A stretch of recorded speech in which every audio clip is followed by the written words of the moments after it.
Hey everyone, welcome back to All Things Private Practice, joined today again by Dr. Brittany Bate, who is a licensed psychologist, private practice strategy coach, and the founder of Be Bold Psychology and Consulting, a North Carolina-based primarily telehealth group practice offering LGBTQIA+ celebratory neuroaffirming and trauma-informed care. Our team specializes in individual, couples, family, and group therapy, as well as the psychological evaluations, court-ordered assessments, and forensic evaluations and services. Brittany also owns Bold Practice Builders, where she helps therapists and group practice owners build values-aligned, efficient, and profitable businesses through trainings, masterminds, and done-for-you customizable templates and resources. Damn, I'm surprised I didn't stumble through any of that.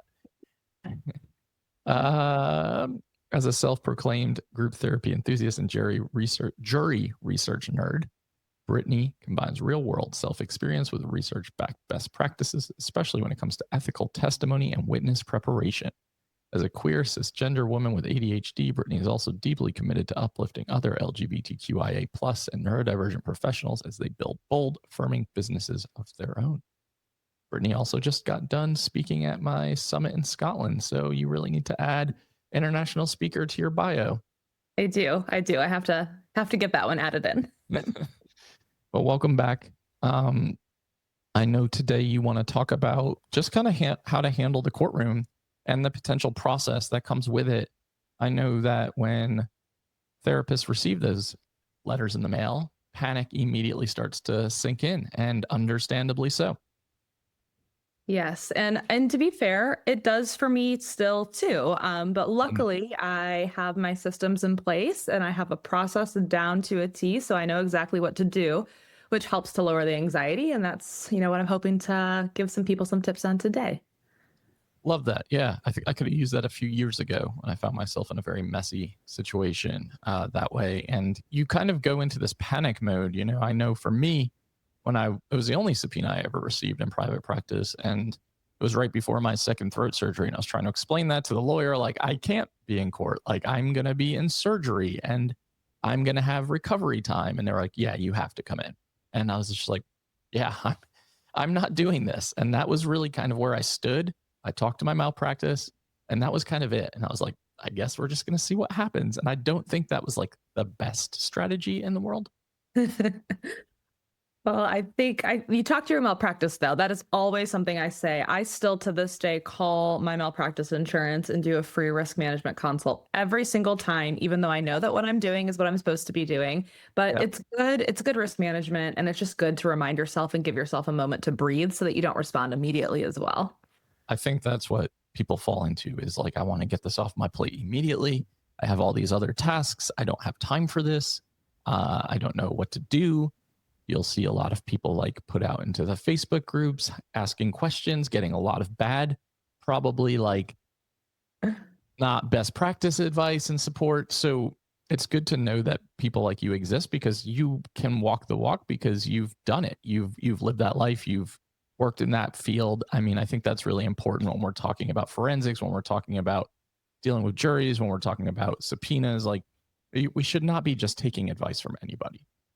No, absolutely not. And there is so much bad advice. Sometimes I just spend, I don't know, too much time in those groups and just responding to every comment that is poor advice nicely and just saying, Sure. actually, our friendly reminder. Yeah. And it is so mortifying to me when I see that. And I know that most people don't get taught this stuff in grad school. Wow. We got taught a good amount of this because we were an incredibly forensic focused practice. And my predoctoral internship was in a federal prison. It was doing evaluation. So I had a unique experience, but most people do not. And so I understand that we don't know what we don't know, but it can really cause clinicians some troubles if we're just kind of following blind advice.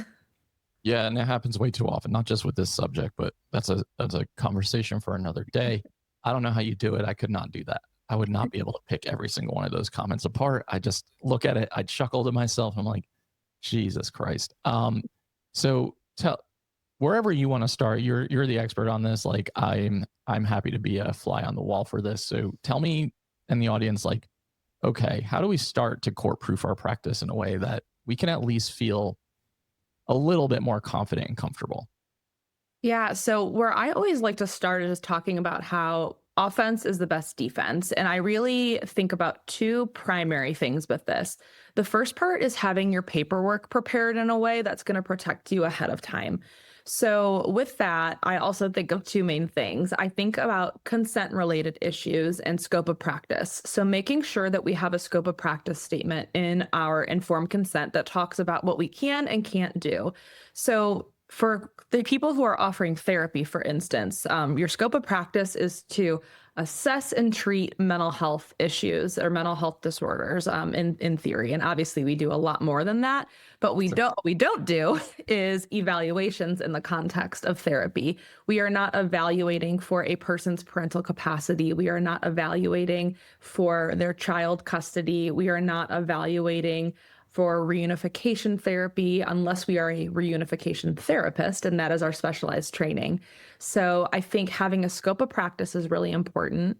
And then knowing the informed consent laws in your specific state, especially for minors, and deciding what you want to do at your practice. I also, there's a lot of conversations around, can a 16-year-old consent, or can we get one parent consents? And in some states, yes, you can. And that can get a little bit tricky down the way when another parent finds out, or if the parent revokes consent, or the parent wants to just cause trouble with your license because you did not get consent from them. So getting really clear about how you want to handle consent for parents and minors. At our practice, we have it in our informed consent and in our background form that we require any parent or guardian who has legal custody to sign our consent forms. We do not have to do an intake with all of the parents or guardians. That is up to them. They can choose to do an intake with us and pay for it on their own, but they don't have to. We do need to have them sign, though, if they have legal custody. If someone's alleging they don't have legal custody, or this parent is saying, I have sole legal custody, then we require the most recent court order or custody agreement that shows us that, so that we have it on file. Right. That's kind of like the first part, just right from the beginning, making sure that we have consent and it's in our paperwork. The second part of our paperwork is making sure that we have our fees outlined for any and all things court, because we need to get paid for our time and we deserve to get paid for our time.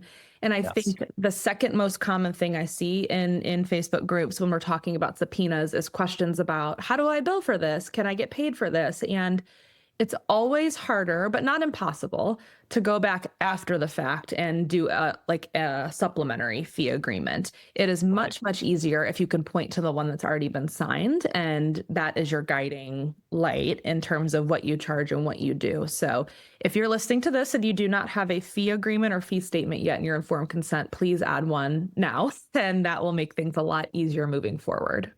Yeah, do it immediately. And I think too many people are just defaulting to like whatever consent forms are auto-generated in their medical record system, because it's like, I don't know what to add. I don't have the capacity, but these are the things that will save you a lot of stress and frustration in the long run. And I've seen fee agreements, and I don't know, I'm sure you have as well, referenced in these situations. And then for the subpoenaing lawyer or person in general to drop it because they're like, I'm not paying this. Yes, exactly. And I think especially after you tell them and remind them what you can and can't do and what you can and can't speak to, then it's definitely not worth for them or the client to pay it. They're going to have exactly what's in your notes, or they're not going to get the answer that they want. And you're very clear, you're not going to give them the information, because ethically you can't, whether you want to or not, whether you personally have an opinion about custody or not, you cannot ethically give that. And so a lot of times they will drop it. Even though they are attorneys and it is quite literally their job and they do this day in and day out, they are not mental health professionals, and many do not work with mental health professionals day in and day out. So they truly don't know what they don't know either. And once we tell them, they're like, okay, just kidding. We don't want you at all. This is too much of a hassle. Goodbye. Yeah, I think that's super important. So foundationally, that sounds like a great first step. Now, what I think a lot of people will say, okay, I have that in place, but now I get that letter in the mail and it's certified and I have to go answer and respond to it in a certain amount of time. And I don't know what kind of subpoena is actually something I have to comply with. Yes. I guess just a general sort of default here, obviously every state law is different. You want to check your own state laws and make Yep. sure that what I'm saying is consistent in your state. But in many states, I would say the majority of states, a subpoena from a attorney is not something that you have to comply with, but you do have to reply. And that's where I see a lot of bad advice. And Yeah. again, it can be state to state. It might be that in some states you can just ignore it. But in the majority of states, and definitely in North Carolina, where I practice, you cannot just ignore a subpoena. You do have to reply. And then you have to cite one of the options on the back. They give you several options about why you are not going to do what they're asked. And usually what we can cite is privileged information and or undue burdensomeness. I also see attorneys trying to get folks to come into court or to send the records within 5 days, and that is unduly burdensome. That would also be something, for you with your throat surgery, it would be unduly burdensome for you to come in after a throat surgery and give testimony. So those are the ones that you can usually cite. And again, your liability insurance can walk you through what to say when you are responding to the subpoena, but do not reply. I give this example because it's a real world example and it was me personally, and I think it's important. So I was subpoenaed by an attorney for a case that I was working on, as was another mental health professional that was involved in some capacity. And I went through all my steps that I go through. I called my liability insurance. I reviewed it. I used some language that they gave me. I replied via email to the attorney and said that this is the reason why I cannot. And then if I had to, I could move forward with a motion to quash and then another one. But they ended up telling me, no, it's fine, never mind. Apparently, the other mental health professional did not reply, and they were ultimately held in contempt of court for not replying, and a judge held them in contempt. They did not hold me in contempt, and they did not make me come because the attorney ended up not needing me to come. But because the other person just did not reply, they were held in contempt. And I know that sounds scary, and it is scary. It's not the worst thing that's ever going to happen to you, probably. Right. But we'd rather not. So Sure. just reply. Yeah, so that checking the box and that response could have saved a lot of stress and overwhelm in that situation. Yeah, absolutely. Yeah, that makes a lot of sense. So you mentioned motion to quash. For those listening who are like, what the hell does that mean? Tell those people that. Yeah. So there, at least in North Carolina, there's two different pieces. I'm forgetting the legalese for the other piece, but the one piece is essentially just saying like, no, I'm not going to respond, and nothing is required from that other than the response saying, no, I'm not going to. If they still want you to come, then there is another motion that you actually have to file. And again, this is North Carolina specific. It might not be this way in every state, but a practice attorney or your liability insurance can help you to file that other piece that does actually have to be filed with the court. I have never gotten to that place with my response. It's either been, okay, well, here's a court order saying you have to do what I say you have to do, which is a different situation, or they've replied and said like, never mind, you're released. But just to know that in some states, there is legislation where you have to go an extra step and you do actually have to file a legal document. You have to do it yourself, but you can do it with the help of an attorney for the next step of replying to a subpoena. Got it. Yeah. So I want everyone to know that, again, what Brittany's saying and continues to mention, state by state specific, right? Because just like when we're talking about insurance in general, it's always like, yes, but, or yes, and the reality is every state is very different, but very good advice, like in general, about something that feels so overwhelming and so scary for so many of you. All right. What comes next? Well, the other piece, I guess technically before we reply, you do want to reach out to the client too. So Right. you usually have 7 days-ish to reply to a subpoena, and again, state by state. Yep. But usually you want to, when you see it, you want to reach out to the client and try to get some information from them too. Do they even know that this is happening, or did they request it? It might be their attorney and they are requesting it because they think that they want you to do the thing. And so I think it's always important to remind clients of our fee agreement. And also give them the pros and the cons about you either releasing their treatment record or showing up in court or at a deposition and what that really means. Most, like attorneys, clients also don't know what they don't know. And so I like to remind folks that this is what I can actually do and say. Just so you know, is this what you were thinking would be helpful, or was there more or something else that you were hoping that I could share? Having that conversation with them. And then Yep. also just reminding them that if they bring me in or if they bring their file in, their entire file and everything that we've talked about is now open to cross-examination. They cannot give me a release to talk about just this one thing and just this one part. It is open. Anything that they ask me. And while I might be documenting very, very carefully throughout the entire time that we're in a therapeutic relationship, when I'm coming in, I cannot lie on the stand. So while I might only document some things, if there's been other stuff that's been said and I get asked the question directly, I have to answer. And I make sure that they know that as well if they're considering bringing me in. Yeah, that is a hugely important point. So Mhm. that's definitely something that feels really important to notate and write down or remember. Mhm. Fees.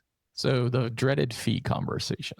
So Yes. many times I see in therapist groups of like, yeah, I have it in my paperwork, but I don't enforce it. I just go to court or I just handle the administration side of this.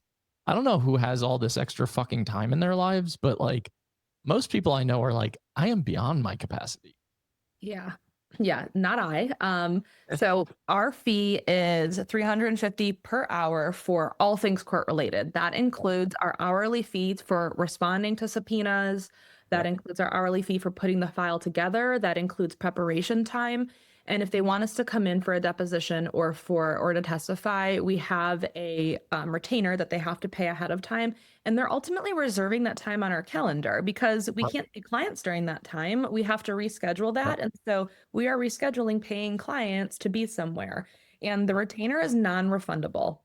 Oftentimes in court, days get moved and things get delayed. It happens more often than not.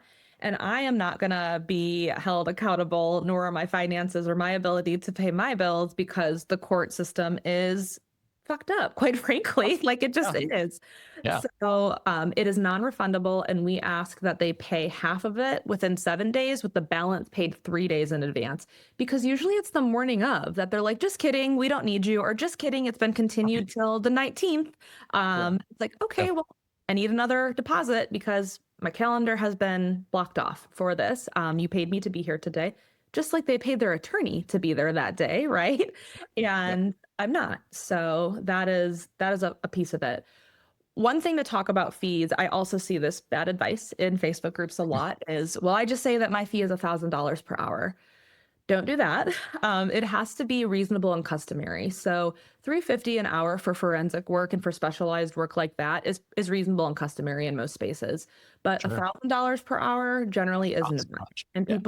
people will do that to try to get out of going to court. Don't do Right. that because the judge can also order that that's not reasonable and customary, and they don't have to pay you for it. So. Yeah, that's great advice. And that is something that I see in Facebook groups all the time. Like, oh, I really like jack my rates up so that nobody will take me to court. And it's like, well, that's just not how this is going to work, right? Especially in a situation where those clients have to go to court. So in reality, reasonable and customary, very, very, very important. I know you sell templates for all of this stuff. You do trainings for all of this because talk about that stuff because I know people listening are like, this is great advice, but I need tangible. Yes. So I have an on-demand court crash course. It's 3 hours, and I co-lead it with my business partner, Jill Williams, who is an LCSW and a group practice owner in Asheville. So we've recorded that, and we have that available anytime because sometimes when the subpoena hits, you can't wait for our next live training. So Yeah. we have that. And part of that, there's over 30 pages of documents that are done for you templates, which includes information to put into your informed consent about minors and consent stuff. It includes fee agreements. It includes a subpoena checklist. It Yep. includes treatment summary examples if you need to write one of those. There's a lot of stuff in there. And so that is included. And you can find that on my website or on Jill's, but my website has everything in one place to make it easy. So it is boldpracticebuilders.com. And then I also have stuff in my Etsy store. So if you go to Etsy and you type in Bold Practice Builders, if you don't need the whole training, you just want my fee agreement for attorneys, it's there as well. And you can find it there. And then Jill and I do live trainings 2 or 3 times a year. And you can reach out to me through my website and I'll add you to the interest list and let you know when we're scheduling our next one. Yeah, that's great because I think a lot of people could benefit from that. And especially whether it's live, recorded, the templates. I mean, those of you listening, like protect your businesses that you've worked really hard for. I think that we so often think to ourselves, like, I'm not going to invest in that now because it's never going to happen to me, or I'll just deal with it when it comes up. And if you're not prepared, it can wreak a lot of havoc on your professional and personal life. Absolutely. And I think maybe like as a final piece of advice that I want to make sure everyone hears that's really important, that we talked a little bit about. When you're documenting, this is just sort of where I stand as a forensic psychologist. When I'm documenting, I document as though whatever I'm writing is going to be read out loud in a court of law in front of the client. And Yeah. that there's a lot to that. But that is the way I am always thinking and the way that I'm always documenting because it just may be one day. And that's really, really important to remember. That is a really good final piece of advice. Yeah. Because God, you do not want to be sitting in that courtroom having some of the stuff some of y'all write in your notes read out loud. Yeah. And that could create massive rupture in that client relationship. Absolutely. That's really good advice, Brittany. I just want to say to you real quick, I should have said this when we started, that your intro like bio slide for your speech in Scotland had me cracking up and I really loved it. I was like, damn, this was really, really good. So I just wanted to I name that. appreciate it. Thank you. Thank you. Yeah, just trying to be real, trying to get some engagement and make sure people laugh. That's important too during this really Oh hard yeah. Oh, 100%. Mine is more like self-deprecating humor and I have to just make fun of myself. And then if everyone's laughing, I'm like, okay, I feel okay now. Good. Very good advice. All of Brittany's information will be in the show notes so that you have access to her trainings, her templates. Every ADHD entrepreneur has an Etsy store. I just want to name that. I feel like if you're an ADHD entrepreneur listening, you're probably like, yeah, I've got a fucking Etsy store. And me, I'm like, I can't get it up and running. I can't do the thing. My executive functioning combats with like putting the pieces together. But my friend Gabrielle, who's probably listening, has an Etsy store. It's just one of those things. So very cool stuff, Brittany. You're very valuable. Really appreciate you coming on and making the time. And we'll talk to you in some form or fashion soon. Of course. Thanks for having me. And to everyone listening to All Things Private Practice, new episodes are out on Saturdays, when I forget the word, on all major platforms and YouTube. You can like, download, subscribe, share, doubt yourself, do it anyway. See you next week.